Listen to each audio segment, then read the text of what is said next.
Halo semuanya, pada kesempatan kali ini saya akan menjelaskan apa itu LGBT dan mengapa hal itu sangat ditentang keras oleh gereja Katolik. LGBT adalah singkatan dari lesbian, gay, bisexual, and transgender. Diperkenalkan pada tahun 1990-an, inisialisme ini umumnya digunakan untuk menyebut siapa saja yang bukan heteroseksual atau cisgender. Heteroseksual sendiri mengacu pada seseorang yang tertarik pada lawan jenis, sedangkan cisgender menggambarkan seseorang yang identitas gendernya sama dengan jenis kelaminnya saat lahir. Beberapa varian lain telah diperkenalkan sejak saat itu untuk memasukkan seluruh spektrum seksualitas dan gender. Di antara varian tersebut ada yang namanya LGBT+, LGBTQ+, dan yang terakhir saat ini berkembang adalah singkatan dari lesbian, gay, bisexual, transseksual, atau transgender. Menurut survei yang dilakukan di 27 negara, 7 dari 10 orang mengidentifikasi diri sebagai heteroseksual. Namun sekitar 3% responden menyatakan bahwa dirinya homoseksual, gay, atau lesbian. Sementara 4% mengidentifikasi diri sebagai bisexual. Selain itu 1%-nya adalah panseksual atau omniseksual.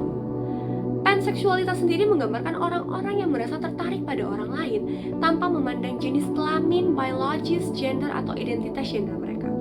Sedangkan omniseksualitas mengacu pada ketertarikan terhadap semua identitas gender dan orientasi seksual. Hal ini tentu saja sangat bertentangan dengan apa yang diajarkan gereja Katolik terhadap umat manusia. Seperti yang ditulis dalam kitab suci maupun aturan-aturan gereja, Tuhan sendiri menentang keras kaum LGBTQ, LGBT maupun LGBTQ+, yang sekarang sudah merajalela. Alkitab jelas mencatat bahwa Tuhan menciptakan manusia adalah laki-laki dan perempuan. Itu merupakan blueprint alias cetak biru dari Tuhan mengenai kelangsungan hidup manusia di bumi. Perintah Tuhan jelas bahwa kita harus beranak cucu dan memenuhi bumi serta menaklukkannya. Namun manusia sendiri menipu dirinya sendiri dan menjadi menyimpang dari rencana Tuhan serta berbuat dosa melalui LGBTQ ini. Terima kasih atas penjelasan sebelumnya mengenai LGBT. Selanjutnya saya akan menjelaskan pandangan kitab suci mengenai topik LGBT ini. Nah, sebelumnya saya akan menampilkan 8 bacaan dari kitab suci yang ada. Dari 8 bacaan ini, beberapa bagian membahas tentang topik LGBT ini.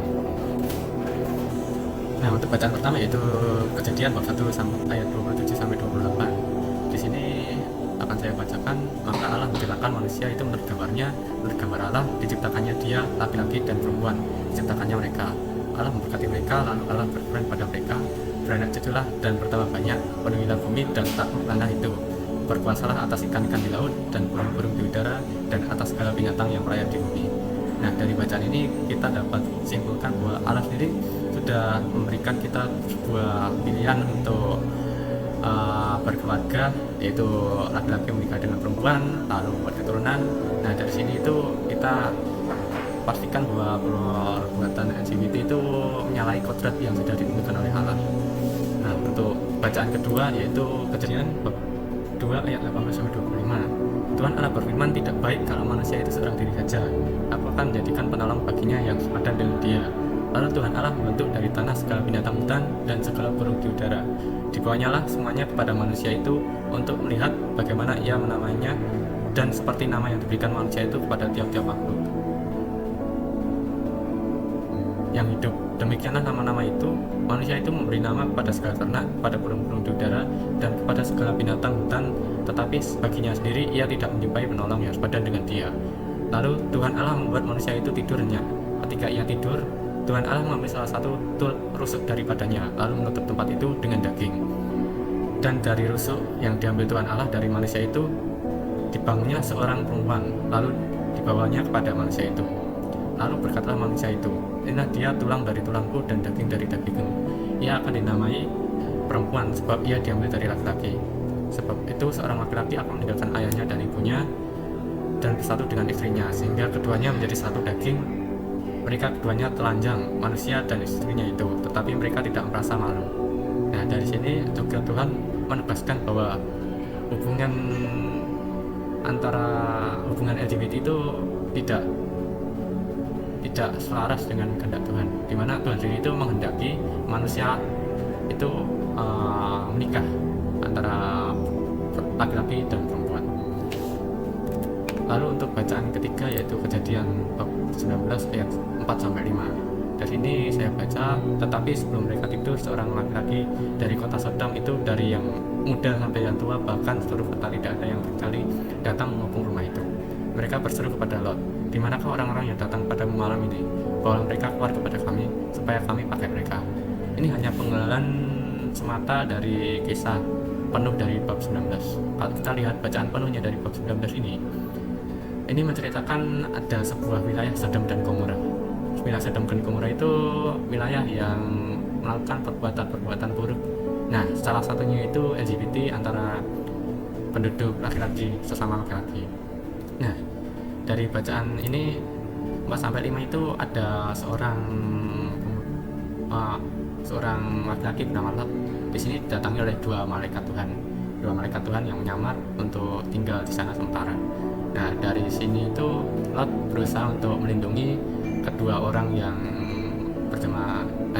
ini agar tidak dinodai atau lebih bahasa istilahnya itu disodomi sama masyarakat yang tinggal di Sodom ini. Nah, karena perbuatan LGBT ini yang ada di Sodom, wilayah Sodom dan Gomora ini dihancurkan atau lebih tepatnya dimudahkan oleh Tuhan sendiri, yang juga mematikan bahwa Tuhan menegaskan bahwa perbuatan LGBT ini tidak selaras dengan kehendak Tuhan. Lalu untuk bacaan keempat saya bacakan dari Imamat bab 18-22. Nah, janganlah engkau tidur dengan laki-laki secara orang bersetubuh dengan perempuan, karena itu suatu kekejian. Nah, dari sini juga ada beberapa terjemahan lain yang intinya bahwa hubungan antara hubungan bersetubuh atau hubungan yang lebih dari suami istri yang dilakukan antara sesama laki-laki itu perbuatan yang buruk, perbuatan yang tidak selaras dengan kehendak Tuhan, yang dapat dianggap sebuah dosa oleh manusia sendiri. Tuhan tidak menghendaki akan perbuatan itu. Lalu saya bacakan untuk bacaan kelima dari Markus bab 10 ayat 6-8. Sebab pada awal dunia Allah menjadikan mereka laki-laki dan perempuan. Sebab laki-laki akan meninggalkan ayahnya dan ibunya dan bersatu dengan istrinya, sehingga keduanya itu menjadi satu daging. Demikianlah mereka bukan lagi dua melainkan satu. Yang di sini itu ya dapat disimpulkan dalam konteks sebuah perkawinan. Perkawinan itu yang sehat atau yang dikehendaki Tuhan itu ya pernikahan antara laki-laki dan perempuan. Tidak ada yang pernikahan di luar itu kayak laki-laki dengan laki-laki atau perempuan dengan perempuan. Semuanya itu di pernikahan LGBT itu perbuatan yang salah sendiri. Nah, untuk bacaan selanjutnya itu kembali lagi ke Imamat, yaitu Imamat bab 20 ayat 13. Bila seorang laki-laki tidur dengan laki-laki, orang-orang tersebut dengan perempuan, jadi keduanya melakukan suatu kekejian. Ini pastilah mereka dihukum mati dan darah mereka tertimpa pada mereka sendiri. Ya, ini menegaskan sendiri dari Imamat bab 18 tadi bahwa perbuatan ini itu perbuatan yang berdosa, dimana hukumannya sendiri itu dari Imamat itu dihukum mati secara langsung. Sedangkan di dunia ini ya masih ada yang menganggap bahwa kan cinta itu bebas dalam artian apa? Bukan bebas kan perlu pengertian diri sendiri, seperti bebas terikat ya dengan aturan lah. Karena bebas itu nggak bebas secara full, tapi harus memenuhi peraturan-peraturan yang ada. Nah, untuk itu perbuatan LGBT dari Bapak Muhammad itu dapat dihukum dan secara keras dihukum mati. Selanjutnya ada bacaan ke-7 yaitu Roma 1 ayat 25-27. Sebab mereka menggantikan kebenaran Allah dengan dusta dan memuja dan menyembah makhluk dengan merupakan cipta yang harus dipuji selama-lamanya. Amin. Karena Allah menyerahkan mereka kepada hawa nafsu yang melekat. Sebab istri-istri mereka menggantikan perbuatan yang wajar dengan yang tak wajar. Demikianlah juga suami-suami meninggalkan perbuatan wajar dengan istri mereka dan nyala-nyala dalam birahi mereka seorang terhadap lain, sehingga mereka melakukan kemesuman laki-laki dengan laki-laki, dan karena itu mereka menerima dalam diri mereka balasan yang setimpal untuk kesesatan mereka. Nah, di bab Roma ini sendiri juga menegaskan bahwa tindakan LGBT itu juga kurang bagus, tindakan berdosa, di mana ada balasan diri untuk tindakan-tindakan ini yang akan diberikan oleh Tuhan di dunia ini maupun di dunia akhir nanti. Selanjutnya untuk bacaan terakhir itu dari Ibrani bab 13 ayat 4-6. Hendaklah kamu semua orang penuh hormat terhadap perkawinan, dan janganlah kamu mencemarkan tempat tidur, sebab orang-orang sundal dan pesinah akan dihakimi Allah. Janganlah kamu menjadi hamba uang, dan cukupkanlah dirimu dengan apa yang ada padamu. Karena Allah telah berfirman, aku sekali-kali tidak akan membiarkan engkau dan aku sekali-kali tidak akan meninggalkan engkau. Sebab itu dengan yakin kita dapat berkata, Tuhan adalah penolongku. Aku tidak akan takut apakah yang dapat dilakukan manusia terhadapku.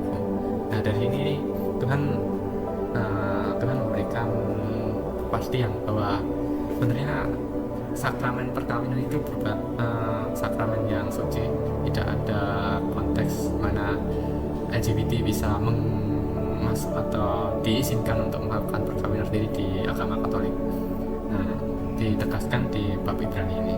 Nah, dari semua bacaan ini ya secara garis besar bahwa LGBT sendiri itu perbuatan yang melanggar perintah Allah yang dapat berakhir menjadi dosa.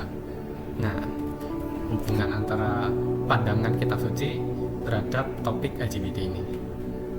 Gereja Katolik tidak mau gegabah menempatkan posisi transgender karena menyangkut hidup individu secara utuh, hukum kodrat, serta rencana pencipta. Dalam KGK 369 yaitu, pria dan wanita diciptakan, artinya dikehendaki Allah dalam persamaan yang sempurna di satu pihak sebagai pribadi manusia, dan di lain pihak dalam kepriaan dan kewanitaannya. Kepriaan dan kewanitaan adalah sesuatu yang baik dan dikehendaki Allah keduanya. Pria dan wanita memiliki martabat yang tidak dapat hilang, yang diberikan kepada mereka langsung oleh Allah sebagai penciptanya. Keduanya, pria dan wanita, bermartabat sama menurut citra Allah. Dalam kepriaan dan kewanitaannya, mereka mencerminkan kebijaksanaan dari kebaikan pencipta. Maka dari itu, dinyatakan bahwa jenis kelamin telah ditentukan sejak penciptaan atau pembuahan. Transgender ini menjadi dosa ketika telah dilakukan dalam perbuatan karena melawan dan menolak rahmat Allah. Dengan melakukan perbuatan ini, berarti pelaku menganggap bahwa tubuh memiliki nilai absolut atau merasa berhak atas tubuhnya sendiri, serta mendewakan tubuhnya. Hal ini diatur dalam KGK 2289 yaitu, kehidupan dan kesehatan merupakan hal-hal yang bernilai, yang dipercayakan Tuhan kepada kita. Kita harus merawatnya dengan cara yang bijaksana, dan bersama itu juga memperhatikan kebutuhan orang lainnya dan kesejahteraan umum. Negara Indonesia sebagai negara yang memiliki keberagaman, dijelaskan bahwa dalam pasal 1 UU Perkawinan, bahwa perkawinan adalah ikatan lahir batin antara seorang pria dengan seorang wanita sebagai suami istri, dengan tujuan membentuk keluarga yang bahagia dan kekal berdasarkan ketuhanan yang Maha Esa. Maka dari itu, pada negara Indonesia tidak mengesahkan perkawinan LGBT. Kemudian, saudara-saudara yang terkasih, hendaklah kita selalu mengingat akan apa yang Tuhan sendiri sudah ajarkan kepada kita melalui kitab suci, dan mengingatkan sesama kita, terutama yang menganut paham LGBT. Hal ini bukan berarti bahwa kita mengucilkan mereka dan menghakimi mereka, tetapi kita harus merangkul mereka dan membuat mereka sadar bahwa mereka hanya jatuh ke dalam dosa sehingga mereka hanya perlu kembali ke jalan yang benar. Sama seperti yang dikatakan Rasul Paulus kepada umat di Galatia, bahwa tidak ada lagi orang Yahudi atau orang Yunani, tidak ada lagi hamba atau orang merdeka, tidak ada lagi laki-laki atau perempuan, karena kamu semua adalah satu di dalam Kristus. Sekian dari kami, Tuhan memberkati.